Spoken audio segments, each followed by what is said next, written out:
ሰበር ዜና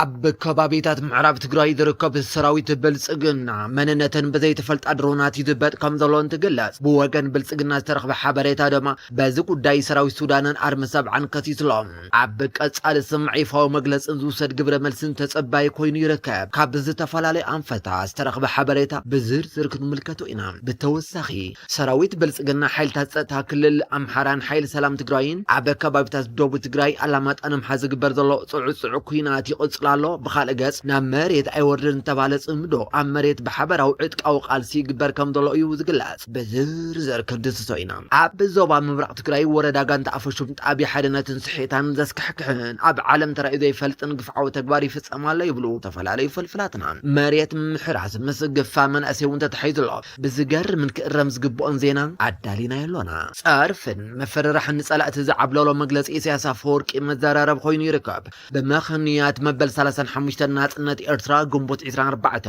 ኣብ ስታዲየም አስመራ ሃገራዊ መደረ ዘስምዕ ፕሬዝዳንት ኢሳያስ ንሓያሎ መዳያት አካያደን ፖሊሳትን አሜሪካ አልዒሉ ተዛሪብሎ ብዝተፈላለዩ አንፈታት ዜና ክንድስሶ መሪጥና ኣለና ኣብ ከባቢታት ምዕራብ ትግራይ ዝርከብ ሰራዊት ብልጽግና መንነተን ብዘይ ተፈልጣ ድሮናት ይዝበጥ ከም ዘሎን ትግለጽ ብወገን ብልጽግና ዝተረኽበ ሓበሬታ ድማ በዚ ጉዳይ ሰራዊት ሱዳንን አርሚ ሰብዓን ከሲስሎም ኣብ ቀጻሊ ስምዕ ይፋዊ መግለጽን ዝውሰድ ግብረ መልስን እውን ተጸባይ ገይርዎሎ ምዕራብ ትግራይ ናይ ኩሎም ሓይልታት ታርጌት ኮይና ብምጽንሓ ምኽንያት ብዙሕ መስዋዕትነት ተኸፈለላ ምስ ምዃና ሕዝውን እንተኾነ ኣቓልቦ ዓለም ከም እትስሕብ ዝእመን እዚ ከምዚ ኢሉ እንተሎ ግን ኣብ ከባቢታት ዝርከብ ሓበሬታ ከም ዝገልጾ ኣብ ምዕራብ ትግራይ ዝርከብ ሓይሊ ብልጽግና ኣቕጣጫንን ማንነትን ብዘይ ተፈልጠ ሓይልታት ከም ዝተወቅዐ ይግለጽ ኣሎ ሽሕ እኳ እተን ድሮናት ናይ አርሚ ሰብዓ ወይ እውን ናይ ሰራዊት ሱዳን ክኾና ከም ዝኽእላ ተገለጸ ብወገን ብልጽግና ግን ተባሃለ ነገር የለን ኣብ ቀጻሊ ስምዕ ወግዓ መግለጺ ትኩረት ዝስሕብ ጉዳይ ኮይኑ ብዝተፈላለዩ ኣንፈት ዝውቃዕ ዘሎ ሰራዊት ብልጽግና ኣብ ልዕሊ ጽምዶ ስጉምትን ሙሳድ ዘእኻሉ ኩሉ ዝግበር ዋላ እኳ እንተኾነ ናይ ምውጋዕ ዓቕሚ ከም ዘይብሉ እዩ ዝግለጽ ብኻልእ ገጽ ሰራዊትን ትግራይን ብዶክተር ደብረጽዮን ዝምራሕ መንግስቲ ትግራይን ተመዛበልቲ ምዕራብ ትግራይ ናብ ቦታኦም ንምምላስ ሓድሽ ምሽብሻዊ ይገብር ከም ዘሎ እዩ ዝግለጽ ኣሎ እዚ ዝተባሃለሉ ምኽንያት ድማ ብልጽግና ድሕሪ መረፃ ኣብ ልዕሊ ህዝቢ ትግራይ ወራር ንምፍጻም ትልሚ ከም ዘሎ ስለ ዝፍለጥን በዚ ምኽንያት እውን ሰራዊት ትግራይ ቅድሚ መረፃ እንተኮይኑ እንተዘይኮይኑ ድማ ቅድሚ ክረምቲ ናይ ምዕራብ ትግራይ ጉዳይ ዕልባት ክህበሉ ይረባረብ ከም ዘሎ ድማ ይግለጽ ኣሎ ሰራዊት ብልጽግና ሓይልታት ጸጥታ ክልል አምሓራን ሓይል ሰላም ትግራይን ኣብ ከባቢታት ደቡብ ትግራይ አላማጣንም ሓዝ ጽዑጽዑ ኩናት ይቀጽሉ ከም ዘለዉ እንትግለጽ ብኻልእ ገጽ ድማ ናብ መሬት አይወርድን ተባሃለ ጽምዶ ኣብ መሬት ብሓበራዊ ዕጥቃዊ ቃልሲ ይገብር ከም ዘሎ እዩ ዝሕበር ኣብ ከባቢታት አላማጣ መረዋን ኣበርገለን ከም ተጀመረ ዝሕበር ዘሎ ውግእ ብዙሓት ሓይልታት እኳ ተሳተፍሉ እቲ ዝተባሃለ አላማጣንም ሓዝ ዝግበር ስርሒት ግን ብኽልቲኦም ሓይልታት ክሳዕ ሕዚ ከም ዘይሳኽዕ ዝሕበር ብቅድሚትን ብድሕሪትን ብሓይልታት ፋኖን ብሰራዊት ትግራይን ዝውቃዕ ዘሎ ሰራዊት ብልጽግና ከቢድ ኪሳራ ይበጽሖ ከም ዘሎን ተተገለጸ እኳ እንተኾነ በዚ ምኽንያት እውን ከቢድን ቀሊልን ዕጥቃውታት ይማረኹ ከም ዘሎ ፍልፍላት ይሕብሩ ከም ፍልፍላት ሓበሬታ እንተደኣ ኮይኑ ኣብ ከባቢታት ደቡብ ትግራይ ዝግበር ዘሎ ጽዑጽዑ ኩናት ኣብ ዝሓፀረ እዋን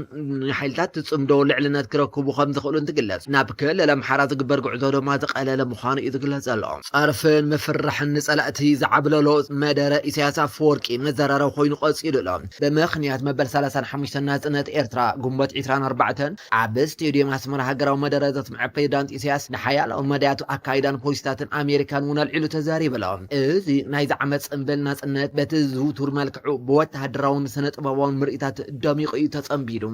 ኣብቲ ላዕለዎት ሰብ ስልጣን መንግስቲ ወታደራውን ኣዘዝትን ብኣሽሓት ዝቁጸር ህዝብን ተሳትፈሉ ጽምብል ፕሬዝዳንት ኢሳያስ ኣብ መደረው ውሽጣዊ ኩነታት እታ ሃገር ካብቲ ዞባውን ዓለማውን ኩነታት ፈሊኻ ክረኣይ ከኣለን ብዝብል ነቲ ምስ ምምጻእ ፕሬዝዳንት ትራምፕ ኣብ ዝተፈላለዩ ከባቢታት ዝተወሰደ ስጉምታት ተጠቒሱሎም አቶ ኢሳያስ ኣብ መግለጺኡ ነቲ ኣብ ዝሓለፈ ዓመት ዘስምዖ መደረ ብምጥቃስ ኣብዚ ዓመት ንዝተረኣየ ምዕባለታት ዘርዚሩሎም ኣብ ዝሓለፈ ዓመት በዓል ናጽነት እውን ምስ ምምጻእ ፕሬዝዳንት ትራምፕ ናብ ስልጣንን ዓመቱን ክብል መደረኡ ከፊቱ ምንባሩ ኣይርሳዕን ኣብዚ ናይ ሎም ዘመን መደረ ድማ ምስ ፍሉይነት ርዱእ መድረኻዊ ሚዛን ኣሜሪካ ብምባል ናብ ዋሽንግተን ብምትኳር ኣብ መገምገም መወክስታት ርእሱ ወርትዖታት ምህላው እምበር ነቲ ከቢድን ተሓላልኸን ኩነታት ክብል ዝገለጾ ምዕባለታት ህውኽ መደምደምታታት ከይሃብካ ብትዕግስቲ ምክትታል ከም ዝሓይሻ መልኪትሎም ንህውኽ ጭሩሖ ትራምፕን ትርጉምን ንምድህታት መፈልፈሊ ኣርእስታት ርኢኻ ካብቲ ኢንዱስትርያዊ መዋጽኦ ቴክኖሎጂካዊ ጽምብልነትን ወታደራዊ ሓይሊ ክልተ ስሉጥ ዋጋታት ኣብ መቓን ታሪኻውን ኣብ መጸጽ ኣሜሪካ ኣውራ ኣብ መንጎ ዝሑል ኩናትን ናይ ዝሓለፈ እንኳ ኣቆፀራዊ መዋዕለ እንተደኣ ርኢናዮ መዋጽእ ዓመታዊ ንምፍላጥ ወይ ንምርዳእ እዋናዊ ኣገዳስነት ኣለዎም ነቲ ፕሬዝዳንት ትራምፕ ሒዝዎ ዝመጽእ ኣሜሪካ ደጊምካ ዓባይ ምግባር ዝብል ጭርሖ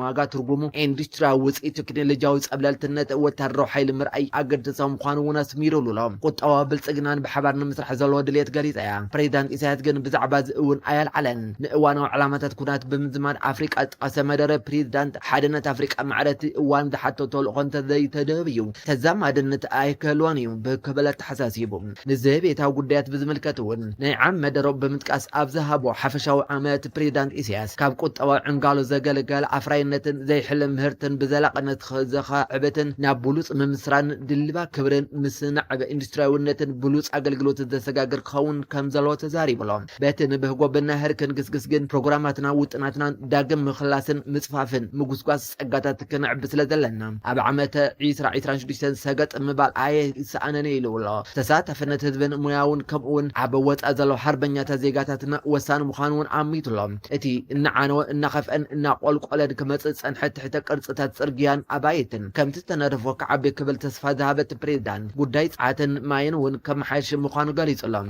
ኣብ ጉዳይቲ እናተዳኸመ ክመፅእ ፀንሐ ማሕበራዊ ኣገልግሎት እውን ትምህርትን ጥዕና ዓብ ትፅቢት ኣለዎ ክብል ፕሬዚዳንት ኢሳያስ ተመጻቢዑሎም እዚ ከምዚ ኢሉ እንተሎ ንብልጽግናን ካልኦት ጸላእትን ዝምልከት ፀርፍታትን ዓሽሙራዊ ምፍራሕን ተዛረበ ኢሳያስ ኣፈወርቂ ኣብ ቀጻሊ እውን ኤርትራ ትንክፍ ይረኽባ ዝዓይነቱ መደረኡ ኣብቲ ኣብ ንጽምብል ተባሂሉ ዝተዳለወ መደብ ቀሪቡ ዝሃቦ ጽሑፋዊ መደረ ተሰሚዑሎም ብኻልእ ገጽ ሕወሓት ንህዝቢ ኤርትራ ናይ እንቋዕ ፀሓካ መልእኽቲ ምስዳዳ ስዒቡ ብዙሓት ወገናት ዝተፈላለየ ኣራእያ ዘቕረቡ እንትኾኑ ነዚ ስዒቡ እውን ሕወሓትን ሻዕብያን ኣብይ ኣሕመድ ንምጥፋእ ክብሉ ህዝቢ ትግራይ ዝተዋረደሉን ብሚልዮን ዝቁፀር ትግራዋይ ዘርኢ ብምጥፋእ ገበን ዝኽሰስ ሻዕብያ ዝሰርሖ ታሪክ ዘይርስዖ ወንጀል ዘህስስ ክሕደት ኢሎም ዝፍጽሙ ዘለዉ ብፍላይ ሕወሓት ኣብ ልዕሊ ሰማዕታት ትግራይ ዘለዎ ንዕቐት የርኢ ክብሉ እውን ኣምሪሮም ይዛረቡ ብውልቀ ሰባት ዝተጀመረ ነገረ ጽምዶ ባይታን ተረገጸ ናይ ውሕዳት ጆባ መምልኢ ናይ እንዳ ሕወሓት ስልጣን መቐጸለ እምበር ንትግራይ ረብሓ ይብሉን እኳ ደኣስ ከም ህዝብ ዘነውርን ዘንዕቕን ተግባር እዩ ንትግራዋይ ርእሱ ዘደንን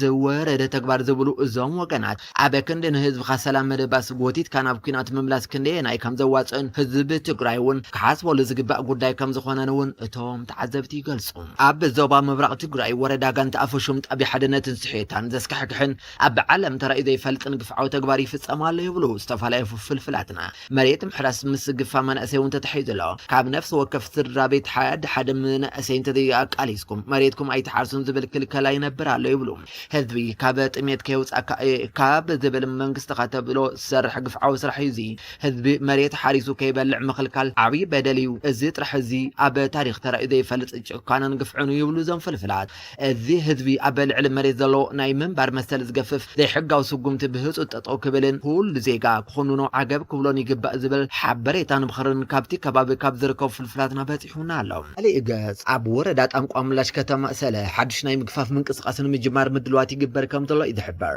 ኣብ ከባቢ ጣንቋ ምላሽ ከራቢ ዝተባሃሉ ኣካላት ኣብ ሰለ ከተማ ናይ ዞር ምግፋፍ ምንቅስቃስ ንምክያድ ምድልዋት የጠናቅቁ ከም ዘለዉ ካብቲ ከባቢ ዝረኸብናይ ሓበሬታ የመላኽት እዚ ተወፂኑ ዘሎ ምንቅስቃስ ብዝለዓለ ደረጃ ንምውሃሃድ ናይ ኣርምስሳ ብቐጥታ ንጥፈታት ናይቲ ጉጅለ የተሓባብሩ ከም ዘሎ እዩ ዝፍለጥ ካብ ዝምልከቶም ኣካላት ዝወፅእ ሓበሬታ ከም ዘነፀሮም እዚ ምንቅስቃስ እዚ ኣብ ዝቕፅሉ ሒደት መዓልታት ተግባራዊ ንምግባር እዩ ምድልዋት ዝፀፍፍ ዘሎ ሱዳናውያን ፖለቲካውያን ዕጡቃትን ሓይልታት ኣብ ናይሮቢ ናይ ሰላም ዘተ የካይዱ ኣለዉ ኣብ ሱዳን ዝካየድ ዘሎ ግጭት ንምብቃዕን ሰላም ንምምላስን ዝዓለመ ናይ ሰላም ዘተ ዝተፈላለዩ ሱዳናውያን ፖለቲካውያን ሰልፍታት ሲቪል ማሕበራትን ዕጡቃትን ምንቅስቃስን ተሳተፍሉ ዓብይ ኣብ ናይሮቢ ተጀሚሩሎም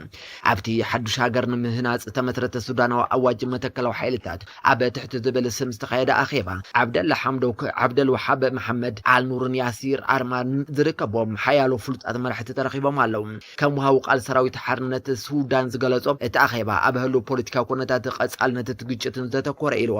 እቲ ኪዳን ኣብ ሱዳን ወታደራዊ መፍትሒ የለን ብምባል ሓይልታት ምክልኻል ሱዳን ቅልጡፍ ደገፍቲ ሓይልታትን ነቲ ኣብ 2025 ዝቐረበ ናይ ሰላም መንገዲ ንምድፍን ክግዝኦ ጻውጥን ክግበር ጸዊዑሎም ተሳተፍቲ ኣኼባ ነቲ ግጭት ዘብቅዕን ድልየት ህዝቢ ሱዳን ንሰላምን ዲሞክራሲ ዘማልአን ኩሉ መድያዊ ፖለቲካዊ መፍትሒ ንምምጻእ ሓበራዊ ጻዕርታት ከጠናኽር ከም ዝግባእ ኣስሚሮም ኣለዉ መንግስቲ ትግራይ ኣብ ጉዳይ ምምላስ ተመዛበልቲ ንምርግጋጽ ግዝኣታዊ መሬት ትግራይን ልዑል ትኹረት ሂቡ ክሰርሕ ይግባእ ክብሉ ስደተኛታት ተጋሩ ገሊጾም ኣብ ሃገር ሱዳን ማእከል ግዝኣዊ መጽለሊ ስደተኛታት ተጋሩ ሓሸባ ዝርከቡ ስደተኛታት ተጋሩ ተወንዚፉ ዝጸንሐ መንግስቲ ናብ ስርሑ ብምምላሱ ስዒቡ ከመይ ጌርና ዓቕምታትና ወዲብና ንመኸተ ድልዋት ንምዃን ዝብል መድረኽ ዘተሳሊጦም ብሰንኪ ወራር ጽንተት ካብ ዞባ ምዕራብ ትግራይ ተሰዲዶምን ተመዛቢሎም ፍቆዶ ማዕኸላት ምዕቆብ ዝሰቃዩ ዘለዎም መሊኦም ከይጸነቱ ናመረበቶም ክምለሱ ይግባእ ዝበሉ ተሳተፍቲ እቲ መድረኽ ዘተ ዝናይ ኩሉ ትግራዋይ ዋኒን ኢሎሞም መደባት ተጋሩን ትጥንክር ግዛእታዊ መሬትና ክረጋገጽን ስደተኛታት ናመረበቶም ክምለሱን ዓብይ ትርጉም ከም ዘሎ ምርዳእ የደለ ክብሉ እውን